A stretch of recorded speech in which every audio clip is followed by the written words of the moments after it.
What does it take to be a sexy couple? Ooh. Oh, yeah. Well, for a start, you need some space between you for that erotic, sexy charge to develop, to build up.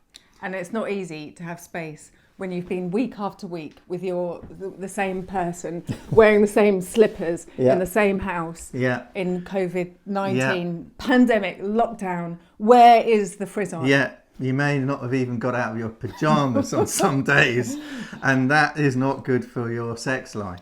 And there's the usual thing of like, hello darling, you're home, or oh, how did your day go, or what's it like, you just come back from somewhere, and when you come back there's that lovely meeting of like a reunion, which we're not when getting. we go out we develop our own sense of self, our own uniqueness, and it's the differences between us that creates the spark and the charge. When I see you as different and separate, then you're more exciting to me. You're in a way, you're more of an object, and I mean that in the best possible way, because we're subject and object. Me, not me. And you are you, and you are your own divine self. And to be able to appreciate you, I need to have some distance. Yeah. Okay. Need to be able to get back. Yeah.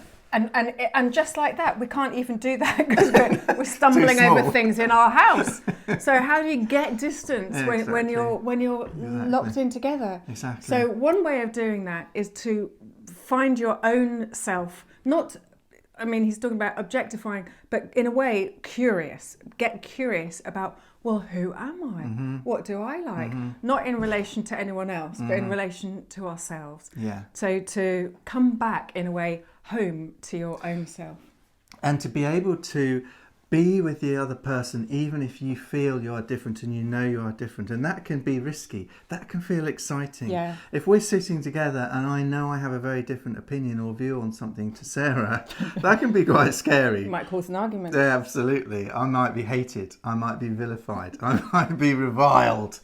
But look, it's okay. That creates that difference. It also has, although it can be scary, it has the potential to create charge and eroticism, because if we can get curious, this is somebody I don't know so well. If I can be curious enough to go, oh, who are you? Exactly. And if I'm stable enough in myself. That's the key. To be interested. That's the key. Exactly. To be stable in yourself, to have a strong, grounded sense of self, so that I can then hear Sarah's differences and uniqueness without feeling defensive and without having to be annoyed or without having to reassert my own sense of self, because I'm strong enough in my own self.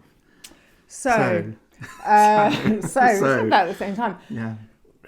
How's this frisson between you? And how do you create it? Maybe you have different ways. Maybe you're also finding out. Yeah. We're hearing kind of reports in the lockdown of different surveys and things. In some places, in some instances, the divorce rate is rocketing. In other instances, birth rate is rocketing. There's going to be apparently a big birth surge 9 months from now. So how's that going for you?